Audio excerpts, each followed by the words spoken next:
किसी ने पहला नहीं सोची थी, क्योंकि चुनाव में इसकी गतिविधि तो देखने मिले कर दी, लेकिन किसी का दिमाग में न्यू नहीं थी कि ये चुनाव लड़ भी लेगा। मारी मदद ना करी कारण मारतो को तो वेस भावता मारता नाट गया या झूठे ढोंग कर रहा, झूठे दिखावे कर रहा, मारे भारत ना आया।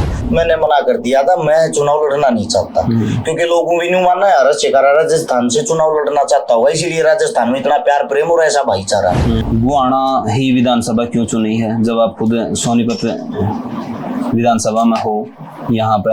अपनी आख्या मासूद थे वे इस चीज को लेकर थे। दिल्ली जब इनके साथ जो इनका तेल निकाला गया, जो इनके साथ दरिंदगी और बदतमीजी हो रही थी, जो इनको अनसुना कराया जा रहा था, उस वक्त मैं इनके बीच में था। खास हरियाणा देखने वाले भाई सारे दर्शकों ने सोनू बाली राम राम। इस टाइम पे भाई सोनीपत में मौजूद हाँ, और आरएस शिकारा भाई हमारे साथ में है। किसी ने पहला नहीं सोची थी, क्योंकि चुनाव में इसकी गतिविधि तो देखने मिले कर दी, लेकिन किसी का दिमाग में न्यू नहीं थी कि ये चुनाव लड़ भी लेगा। भाई सब राम राम। पहले तो सोनू भाई को राम राम, जितने दर्शक साथी देख पा रहे सभी को आरएस शिकारा की तरफ से राम राम। किस तरह का दिमाग में आई है कि भाई आप समाज सेवा तो टड़कन है और राजनीति का जो रास्ता है वो अपनाया जावे? सोनू भाई, समाज सेवा तो टड़ाया नहीं जा सकता, क्योंकि समाज के जब आप बीच में रहने लग जाओ तो ये चीजें आपके खून के अंदर रम जा है, आप इस तरह भाग नहीं सकते, आप इस तीस मारे नहीं भाग सकते। कई बार मैंने सोची यार पेंडा छोटा लेना है ना, तो निजी जीवन थी को जिंदगी रही ना, कि तान जान की रही ना, कुछ काम करने की रही।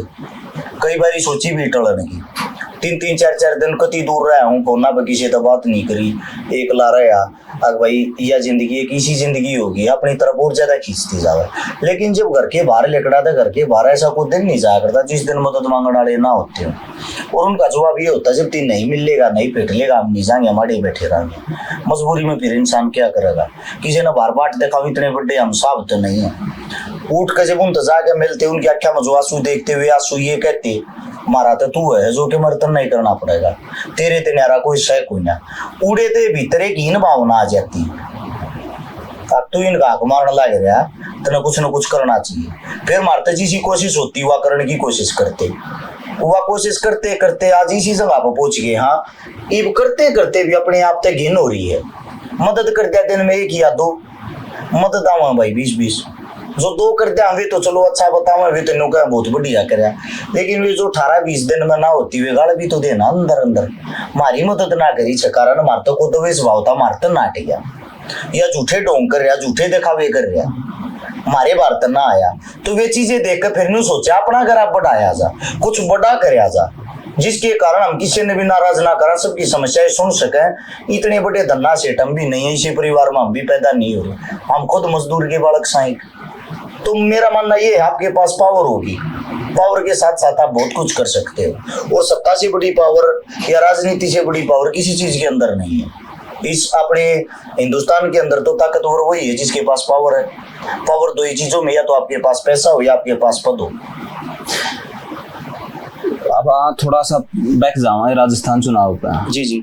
हनुमान बेनीवाल के साथ में आपके अच्छे मतलब रिश्ते हैं, आप उनकी बड़ा भाई भी मानो हो, उनके साथ में इलेक्शन में आप बड़े रहे भी हो, और एक अच्छा साथ आपने दिया, जिसी बन पड़ी आपने करया है। उसके बाद में आज वो कहाँ पे है और आपके साथ में किस तरह की बातचीत है, कहाँ से? क्योंकि कहीं ना कहीं बड़ा भाई तो प्रेरणा तो ले है आदमी भाई, वो जिस तरह की विचारधारा रखा है, मेंटलिटी है, क्योंकि एक विचारधारा के आदमी हुए हैं तो शायद आप उसमें जरूर बतला दे होंगे, तो उनके साथ में बातचीत हुए। हाँ, आज वो किस पार्टी का सहयोग कर रहे हैं और आरएस शिकारा कहाँ पे हैं?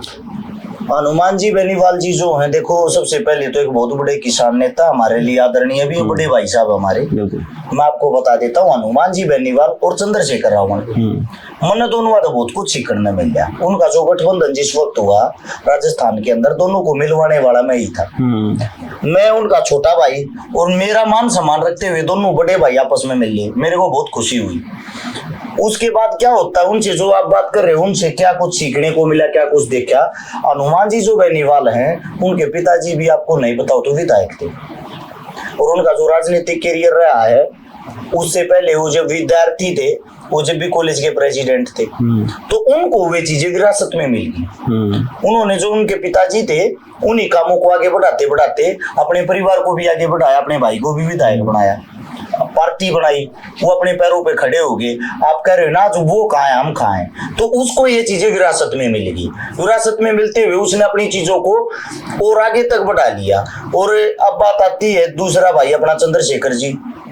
चंद्रशेखर रावण जो अपना भाई है, खुद उनका कहना है कि उनका जो घर परिवार, उनके पिताजी या उनकी माताजी रोड पर घर के शामी बैठ कर अमरूद बेच आ रही थी। मेरे तक कहना है, मैं वो आप मेरे साथ बैठे थे, मैं बोला भाई साहब चाय लोगे, ठंडा लोगे, कॉफी लोगे, जूस लोगे? मैं बोला कुछ भी नहीं लो। क्या लोगे? बोला जो थारा वो लूंगा। मैं बोला समझा नहीं। बोला दूध पीऊंगा भाई, बालकपन में भी ना मिल लिया, गरीब घर में पैदा हो रहे हैं। बोले एक मजदूर घर में पैदा हो रहे हैं, एक दलित घर में पैदा हो रहे हैं, दूध देखने में नहीं मिल रहा था। मेरे मन में ये था जब तू बड़ा हो जाएगा, कोई बड़ा आदमी बनेगा, दूध से अलग मैं कुछ नहीं पीऊंगा। वो दूध को पसंद करते हैं, कभी जिंदगी में आपने मिल रहा है, आप दूध देना फट से पीवेंगे। तो बड़े भाई साहब से एक चीज सीखी, ना जुगाड़ होते हुए, ना बड़े परिवार से होते हुए उसने संघर्ष और मेहनत करके निर्दलीय लोकसभा चुनाव जीत गए। क्योंकि निर्दलीय लोकसभा चुनाव जीतना छोटी बात नहीं है, क्योंकि आपके जो वोटर होते हैं वो एक चीज देखते हैं, भाई ये कांग्रेस पार्टी का है, बीजेपी पार्टी का, प्रधानमंत्री कांग्रेस का बनेगा या बीजेपी का। उनको इस चीज से कोई मतलब नहीं था, उनको मतलब था अपने भाई से, चंद्रशेखर से। चंद्रशेखर के लिए उन्होंने ताकत लगा दी, हम अपने भाई को ताकत देंगे, अपने भाई को बनाएंगे, हमारा भाई जहां मर्जी जाए। तो उनसे जो सीखने को मिला, यही सीखने को मिला कि संघर्ष करो, मेहनत करो, मेहनत करके किसी पद पे आओ, किसी पद पे आके, और जो विधानसभा लोकसभा यानी कि जो जगह होती है, जो सबसे बड़ा मंच होता है, सबसे बड़ी पंचायत होती है, लोकसभा सबसे बड़ी पंचायत, उससे छोटी पंचायत है विधानसभा। वहां जाकर अपने हल्के की, अपने दबे हुए की, कुचलों की, गरीबों की, मजदूरों की, जवानों की, किसानों की, वहां आवाज उठाओ। आपकी मेहनत, आपका संघर्ष जब काम आएगा। तो अनुमान बेनीवाल ने किस पार्टी की आप तो सलाह दी, क्योंकि वो किस पार्टी के साथ में अपनी विचारधारा ना आजकल मैच कर रहे हैं? बीजेपी के साथ उनकी विचारधारा ज्यादा सा मैच लग रही है, कारण तो उनकी भी आप तक कुछ सलाह दी होगी कि यार भाई इस तरह की हनुमान जी से और चंद्रशेखर भाई से आखिरी मुलाकात सिर्फ उनको बधाई देने के लिए हुई थी, जीत के बाद। उससे अलग राजनीति को लेके अपनी कोई वो नहीं हुई है। राजस्थान से चुनाव लड़वाना चाहते थे दोनों, मैंने मना कर दिया था, मैं चुनाव लड़ना नहीं चाहता, क्योंकि लोगों भी नहीं मानना है शेखर राजस्थान से चुनाव लड़ना चाहता हुआ, इसीलिए राजस्थान में इतना प्यार प्रेम और ऐसा भाईचारा। मैं लोगों की कितन की तो सोच साची हो जाएगी, इस मारे मैं जोड़ू भाई साहब, मेरे तो जिम्मेदारी दे दो, वो निभा लूंगा, मैं लड़ना नहीं चाहता। तो इस बारे में राजनीतिक कैरियर को लेके अभी तक कोई बात या वार्तालाप नहीं हुई है। गुआना ही विधानसभा क्यों चुनी है, जब आप खुद सोनीपत विधानसभा में हो? यहाँ पे गोवाना विधानसभा चुनने का जो तात्पर्य है वो ये है, सोनीपत विधानसभा में मैं हूँ नहीं, यहाँ मैं रहता हूँ, किराए के मकान में रहता हूँ। मेरी विधानसभा तो बहादुरगढ़ है, मेरा गांव लडरावण है, जिला झज्जर है, तहसील बहादुरगढ़ है। मेरी जन्मभूमि बहादुरगढ़ है, बहादुरगढ़ के अंदर जो लडरावण गांव आता है वो है, तो हल्का मेरा बहादुरगढ़ हुआ। लेकिन मेरी जो कर्म भूमि है, मेरे से जो ज्यादा भाईचारा जुड़ा हुआ है, जब सामूहिक रूप से सारे सब इकट्ठे हो गए फैसला लिया कि हरस तू चुनाव लड़ेगा, बड़े बुजुर्गों का कहना था, लड़ना पड़ेगा, कत्ती जिम्मेदारी तब आएगा, मात्र शक्तियां का भी यो कहना था, भाईचारे का भी यो कहना था। मैं बोला ठीक है लड़ लेंगे, पर लड़ाएंगे कहां से वो तो बता दूं। तब उनका ये फैसला था, वहां तो लड़ाएंगे जहां तक वो किसान का बेटा, गरीब का बेटा, या कोई सामाजिक कार्यकर्ता, या कोई ऐसा आदमी जिसका हम हक ना मारते हो, जिसके बीच में हम रोड़ा ना बनते हो, ऐसा कोई कार्यकर्ता चुनाव ना लड़ रहा हो, विधानसभा का पर्चा ना भर रहा हो, फार्म ना भर रहा हो, इसी जगह तो लड़ना।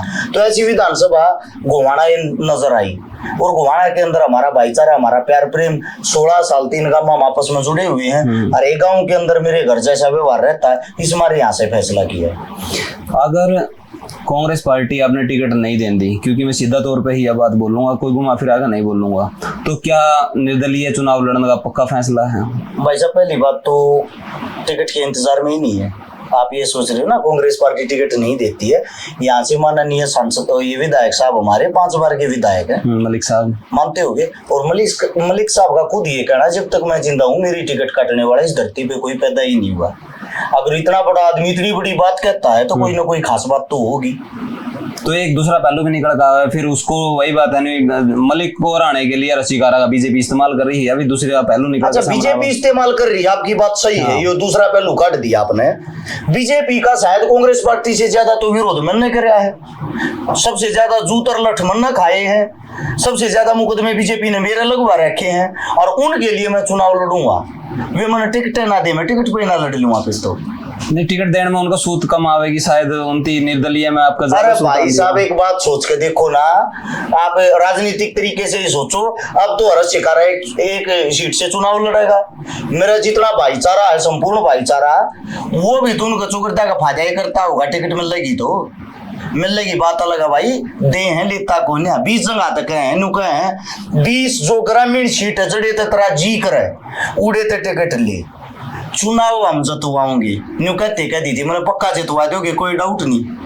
लड़ावा हमगे, पैसा हम लावांगे और अच्छे से अच्छा पद देंगे। ये उनकी तरफ से जी मेरे बस की नहीं है। इतनी सुशील सुंदर पार्टी मैंने चाहिए कोई ना, तब ना मैं कभी नाकाती छका रखा हूँ। तो आम आदमी पार्टी के साथ में आपके विचार थोड़े ठीक है, क्योंकि कदे नेगेटिविटी का शिकार मेरे हिसाब से आम आदमी पार्टी आपका मुंह नहीं हुई होगी। तो अगर उसकी तरफ से टिकट का ऑफर आवा तो फिर क्या रहोगा? देखो मैं बताता हूँ, टिकट के ऊपर टिकट, आप टिकट की बात कोई कैंसिल कर दो पहले तो। सबसे पहली बात आपने कहा निर्दलीय चुनाव लड़ोगे, 100% तो चुनाव लड़ाएंगे। अब वो निर्दलीय लड़ाएंगे या टिकट पर लड़ाएंगे, जो गोवाना की जनता, जो मेरे काका ताऊ हैं, जो मात्र शक्तियां, वे फैसला करेंगे। वे न्यू कहेंगे ना अगवा छोरे आड़े तो टिकट पर लड़ना तो टिकट पर लड़ाएंगे, इस पार्टी तो लड़ना उस पार्टी तो लड़ाएंगे। अगर निर्दलीय लड़ने की कहेंगे तो निर्दलीय लड़ाएंगे, जैसा भी है लड़ाएंगे, 100% लड़ाएंगे। रही बात भाजपा की, भाजपा गर्दन काट देगी ना आगे जब टिकट ना लिया, इससे बुरी बात तो नहीं होगी। जान दे सकते हैं, पार्टी से टिकट लेने की बात दूर दूर तक भी नहीं, दिमाग में गले काट दियो। रही उनके फायदे की बात, हम क्यों किसी के फायदे के लिए लड़ेंगे भाई?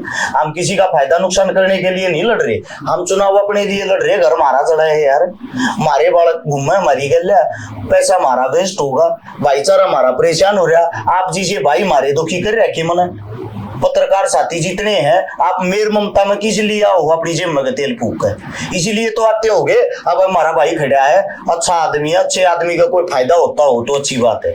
लेकिन मेरे को आप एक बात बता दो, अगर भाजपा को फायदा है पहुंचाना तो मैं उनकी टिकट लेकर तब चुनाव लड़कर जीत कर कुछ काम करके दिखाऊं, ताकि उनकी छवि भी सुधरे।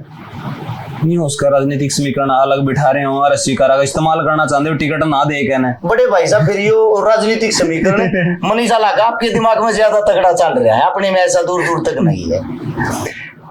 कौन से मुख्य उद्देश्य हैं जो विधायक बनने के बाद में आप पूरा करना चाहोगे? बड़ी चीज तो ये है, जो हल्का है, हल्के के अंदर एक समस्या हो तो बताएं, सैकड़ों समस्या है। समस्या देखी जाती है किस गांव की क्या समस्या, हर गांव की अलग समस्या होती है, हर गांव के अलग मुद्दे होते हैं। लेकिन सार्वजनिक रूप से जो मुद्दे होते हैं, सबसे बड़ा मुद्दा होता है शिक्षा, स्वास्थ्य, रोजगार। इसमें आप काफी पिछड़ रहे, काफी पीछे रह रहे। अकेला गोवाना हल्का नहीं, पूरा हिंदुस्तान ज्यादातर, क्योंकि शिक्षा मोल हो रही है, बहुत महंगी हो रही है, किताबों पर GST और ज्यादा लगा दी। स्वास्थ्य हॉस्पिटल में बड़े बड़ा में इलाज कराना जाओगे तो बड़ी सिफारिश होनी चाहिए, बाहर तड़पे जाओ, बाहर आदमी मर जाए गरीब का, भीतर एडमिट होती भी जगह नहीं है। रोजगार कहीं है नहीं, लोग अपने किले बेच पे डोंकी मार मार दूसरे देशा में जा है, उड़े बेचारा रोजगार नहीं मिलता, उड़े तो खी रहे हैं, आड़े हैं, आड़े किसी के पास कोई काम नहीं। तो सबसे अहम और मेन मुद्दे हैं शिक्षा, स्वास्थ्य, रोजगार। इसके बाद आता है खिलाड़ियों का क्षेत्र अपना गोवाना, खिलाड़ियों का क्षेत्र अपना पूरा सोनीपत। यहाँ पे खेलों के लिए बड़ी से बड़ी सुविधा करेंगे, क्योंकि आपको पता होगा ओलंपियन भी यहाँ से निकलते हैं, पहलवान भी यहाँ से निकलते हैं, कबड्डी वाले भी यहाँ से निकलते हैं। ये गढ़ है, एक स्पोर्ट्स का हब है सोनीपत, पूरा का पूरा संपूर्ण सोनीपत, उसी का दिल है गोवाना।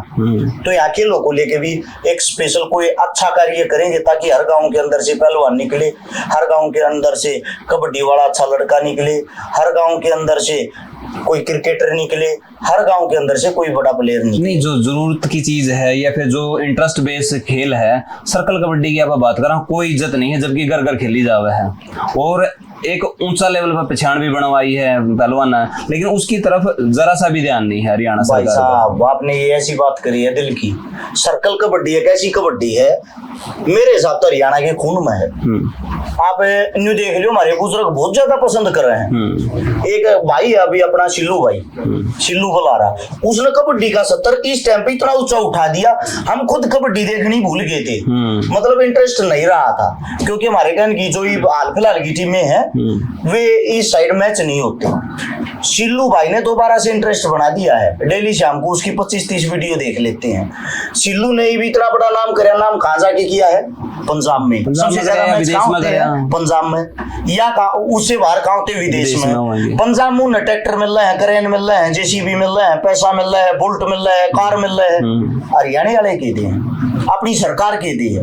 कम से कम ऐसे बड़े चेहरे हो जाते हैं, ऐसे बड़े नाम हो जाते हैं, 21-22 साल की उम्र में कोई नाम कमा लेता है तो उनकी इज्जत को देखते हुए, उनके पद की गरिमा को रखते हुए सरकार ने कम से कम कोई ऐसा पद या कोई ऐसी सरकारी नौकरी तो उनके लिए देनी चाहिए ना, ताकि उनको भी ये गर्व महसूस हो, भाई सरकार ने थारा मान सम्मान रख लिया। और इस खेल का दबदबार, खेल को बढ़ावा और ज्यादा मिल रहा है। ये आपको मैं एक बात और भी बता देता हूँ, जितने साथी आजकल जो कबड्डी को शूट करते हैं या कबड्डी को दिखाते हैं, उन सभी साथियों को भी इस चीज के लिए आवाज उठानी चाहिए। बिल्कुल। एक बात और, इस टाइम पे जो आप मैच देखने लग रहे हैं, ओलंपिक चल रहा है, तो विनेश का जो आप मैच देख रहे थे वो उसका या छोरी गोल्ड ले आवा है या फिर दूसरा स्थान पर आ जाए, उसके बाद में देश का प्रधानमंत्री भी फोन कर कहा बेटे मैं बहुत गदगद हो गया हूँ, फलाना हो गया हूँ, दिगड़ा हो गया हूँ, जबकि ये अपने मान सम्मान के लिए लड़ती रही और पैरा का नीचे रोंदी गई थी यही लड़की। विनेश फोगाट का पहला मैच चल रहा था, आप मेरे सामने बैठे थे, आपने बोला इंटरव्यू करा, मैंने आपसे कही थी 2 मिनट बाद कराएंगे। हाँ, थोड़े इमोशनल हो गए थे क्योंकि अपनी आंखें आंसू थे, वे इस चीज को लेकर थे। दिल्ली जब इनके साथ जो इनका तेल निकाला गया, जो इनके साथ दरिंदगी और बदतमीजी हो रही थी, जो इनको अनसुना कराया जा रहा था, उस वक्त मैं इनके बीच में था, मैं वही मौके पर बैठा था। और यह वॉच हो रही थी, बजरंग भाई था, विनेश था, साक्षी थी, लेकिन जो विनेश थी ना, स्पेशली विनेश का रो का वो बुरा हाल हो रखा था। विनेश तो बोलिया भी नहीं चाहता, बोलने में भी असमर्थी, जुबान तक नहीं लिकड़ थी। इस लड़की ने, इसकी वेट कैटेगरी 53 रही है, इसका जो जीवन का कैरियर है 53 किलो में लड़ी है यार, 53 तया घटा के 50 किलो लया के और दोबारा से घुटने का ऑपरेशन करा के, ऑपरेशन के बाद ओलंपिक में क्वालिफाई करके इन उनका मुंह बंद कराया जो इसके आलोचक थे। अब ये वहां गई है, इसने जो पहले मुकाबले में इसने world champion, Olympic champion Japan की लड़की को हराया है। क्योंकि जिस टाइम पे वो प्रोटेस्ट चल रहा था नहीं, एक ही बात कही थी कि इनका बस का तो कुछ रहा नहीं है, ये आरोप लगाया गया ना और अपनी नाकामियां ना छिपावे हैं और मतलब इनका मैं वो दम नहीं रहा है, यानी कि इस चीज की बुनाना चाहूँ वो आरोप लगा के वो पल मैं भी देखना चाहूँ। उम्मीद करता हूँ भगवान से इस छोरी का गोल्ड आवे। हमारे प्रधानमंत्री मोदी साहब किस मुख से इस लड़की से ये बात करेंगे, कहेंगे वाह बेटी इतना देश का झंडा ऊंचा कर दिया। क्योंकि जिस टाइम पे ये प्रोटेक्शन पे बैठी थी और ये अपना हक मांग रही थी, इनका पता क्या कहते थे, कांग्रेसी हैं, ये तो विपक्षी हैं, इनके बस का खेल लड़ा नहीं रहा, ये तो जाती आवाज उठाए हैं। मैं भी देखना चाहता हूँ किन आंखों से मोदी साहब इस तब बात करेंगे वीडियो कॉल पे, क्या उसका जवाब होगा, ये सुनने के लिए मैं खुद इंतजार में हूँ। इसीलिए ये फोन में आज ओलंपिक देखने लग रहा हूँ। ही पापा दोबारा तो फिर मलिक साहब की थोड़ी सी बात कर लें, क्योंकि 5 बार के विधायक हैं, सिटिंग एमएलए हैं, टिकट कह रहे हैं उनकी कटती नहीं है। और आपने एक बात बोली थी पहले इंटरव्यू में सुनू था कि वो हुड्डा साहब की बदौलत जीतना लग रहे हैं, तो मेरे हिसाब से फिर हुड्डा साहब की बदौलत अगली बार भी मेरे हिसाब से थोड़ा सा अपना बुनाने की कोशिश कर लेंगे। बराता सही, अब लोग बहुत ज्यादा जागरूक हो गए हैं और जो यूथ है, युवा है हमारे काका ताऊ में सारी बातें ना समझने लगे। सभी को ये पता है, जो इंसान आप लोगों के ऊपर बैठा, जो हमारे माननीय विधायक साहब हैं, उसके हर गांव में मात्र 4 वर्कर हैं, 4 आदमियों को जानता, 5वें आदमी की शक्ल देख के ये नहीं बता सकता है मेरे हल्के का आदमी है। 62 गांव के अंदर जो 4 आदमी है, टोटल 250 आदमियों की उसकी टीम है। हर बार चुनाव में उन के घर चाय पानी पीने जाया करे, उन के घर तो उठ कर न्यू उल्टा जा रहा है, किसी गांव में मुंह खाने भी जाना, पल्लड़ पे बैठने जाना है, ब्याह शादी में जाना हूँ, 4 आदमी आता पूछेगा गांव में कहनी उतारे इन हमारी वोट दी थी, जब वोट नहीं दे रहे की तो उनके पल्लड़ पे बैठने भी नहीं जाता। ये है विधायक साहब हमारे। 70% जनता ये भी नहीं जानती विधायक साहब है कौन शक्ल से, 70% आदमी नहीं जानते। देखे पीछे कहे हैं यो दादा कौन आ रहा, यो विधायक है भाई तारा, अच्छा यो ताजे देखा हमने तो ये हालात 5 बार जो रनिंग का विधायक है उसके। तो बार बार जनता जब उसकी चुनन लाग रही है तो फिर आप क्या उम्मीद कर सका? चुनने का रीजन रहा है उसका, हर एक चुनाव ये मान लो एक किस्मत के कारण जीता, वो राजयोग लिख रही है उसका, राजयोग के कारण जीता। 1996 में पहला चुनाव जीता था 750 तो 900 वोटों के बीच में, मेरे हिसाब से तो बड़ी हार जीत नहीं होगी। मंत्री बनाया था, मंत्री बनने के बाद एक दिन भी दिखाई नहीं दिया, हल्के ने उसको मुंह तोड़ जवाब दिया, लगातार 2 बार हरा दिया। 2 बार हराने के बाद दोबारा से चुनाव में आया, दोबारा चुनाव जीता 2009 में। 9 में जो चुनाव जीता था वो जीता था शायद केसी बांगड़ को हराया होगा। 9 का चुनाव जो जीता उसमें भी इनकी जीत 3,000 की वोटों की थी। 2014 का जो चुनाव जीता 2800 वोटा से जीता था, उसमें जीतने का कारण भी यही था। सेम जो दूसरा आदमी था उसकी छवि थोड़ी धूमिल थी, लास्ट उस पे ये हो गया भाई उसने तो ठीक 26 की तो खींचना करेगा, इससे न बना लियो। उसके बाद चुनाव आ गया 19 वाला, इसमें आ गया राजकुमार सैनी जी। राजकुमार सैनी जी जब चुनाव जीत लड़ना आएगी, जब लोग का ये हो गया जो तीसरा कैंडिडेट था भाजपा, यो तो बनता नहीं है।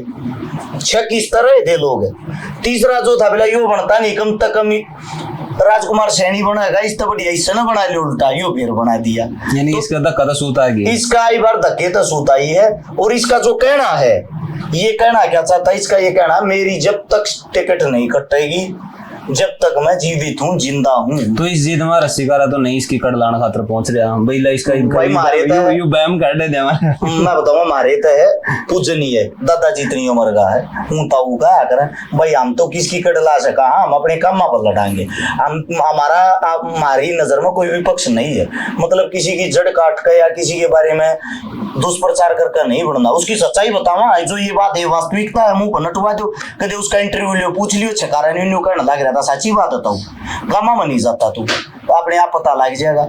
एक हो रहा नहीं, आप मैंने काफी कंट्रोवर्सी के शिकार भी रहे हो आप, क्योंकि एक बातिया किताब है वो आप तो दिया गया था, चंदा चोर का आरोप है वो आपका ऊपर लगाया गया था, बेइज्जती राजनीति का थ्रू बनवाना चाहे है, फलाना चाहे, दिखड़ा चाहे, इस तरह की बहुत सारी बात आई थी। और पहला भी काफी मैंने आपके जो आपकी थाली में खाएगा ना, आपका ऊपर कीचड़ उछालने का भी काम कराया गया था। देखो सोशल मीडिया एक ऐसी चीज है, अगर आप किसी दमशीद आपको फैन फॉलोइंग नहीं मिलती या आप मशहूर नहीं होते तो वे क्या करते हैं, किसी न किसी इंसान की टांग पकड़ लेते हैं, जिसको बोलते हैं लेग पुलिंग। उनका अपना ये कर्म था, उनका अपना ये काम था, आज तक कोई साबित तो नहीं कर पाया ना, चंदा चोर है, ठग है, डाकू है, लुटेरा है, कहने नहीं, मैं आपको कुछ भी कह सकता हूँ, लेकिन वो चीजें प्रूफ भी तो होनी चाहिए। जिन इंसानों ने इतने दिन मेरे पीछे लगे रहे, इतने दिन मेरे बारे में कुछ कुछ कहा, आज तक उन्होंने कुछ साबित क्यों नहीं किया।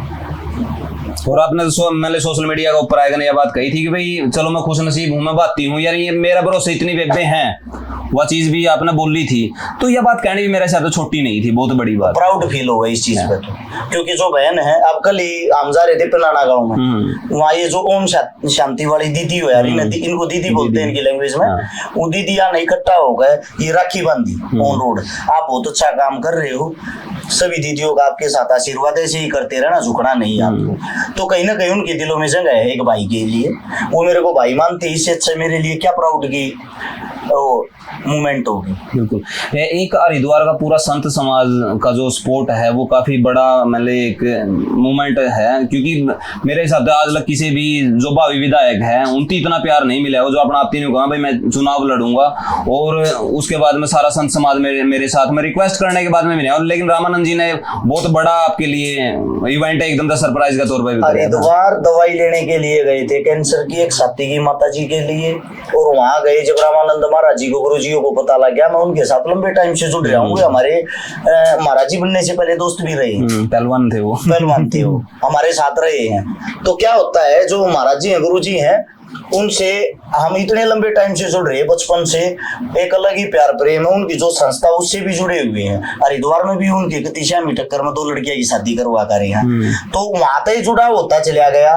जुड़ाव होने के बाद क्या होता है, जब हम गए पता लग गया तो 200 साधु संत जो अलग अलग गद्दियों के थे, मेहनत थे, या जिनका अलग अलग अपनी संस्था थी, ट्रस्ट था, वे सब के सब वहीं इकट्ठे हुए, एकत्रित होकर उन्होंने आशीर्वाद दिया। आशीर्वाद के साथ साथ 5 लाख रुपए उन्होंने इनाम भी दिया मेरे को, कि बैठना नहीं है, कभी भड़के में बैठ जा, चुनाव लड़ना, हम तेरी गैलार तेरे लिए उड़ जाकर गाँव गाँव वोट मांगेंगे, ये उनका कहना था। और उन्होंने घोषणा की अगर तू चुनाव लड़ता है 21 लाख रुपए नगद 3 गाड़ी स्पेशल हमारी तरफ से रहेंगी तेरे चुनाव के लिए। ये साधु संतों का आशीर्वाद था, रामानंद महाराज जी का आशीर्वाद था, और 5 लाख रुपए उसी वक्त मेरे को नगद दे दिए थे।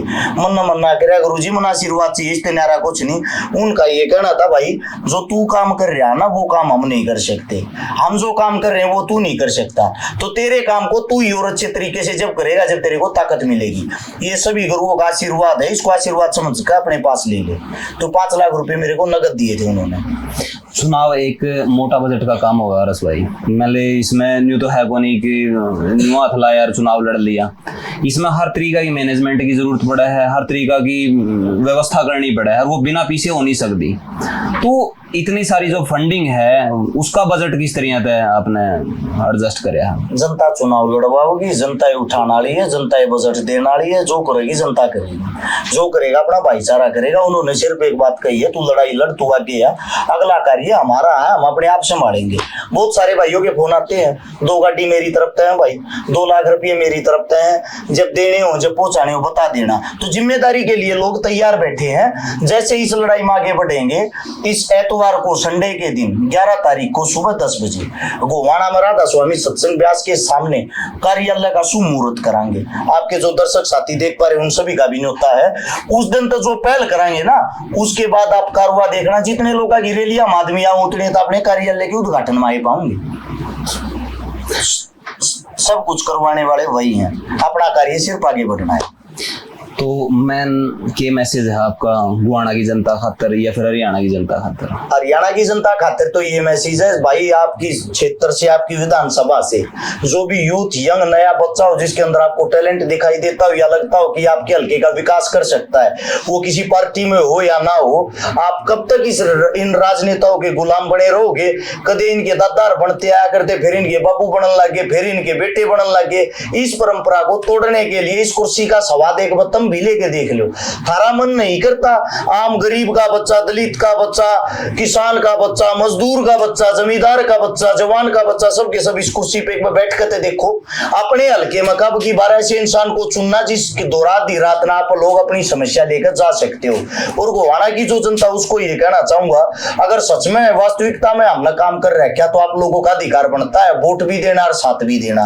अगर हमारे से ज्यादा कोई कार्य करने वाला गोवाना हल्के से आता है, कामों में हमारे से ज्यादा किसी ने कर रखे हैं, मैं बेझिझक होकर स्वयं मैं कहता हूं फिर उसी को वोट देना हमारे को नहीं। बिल्कुल बिल्कुल।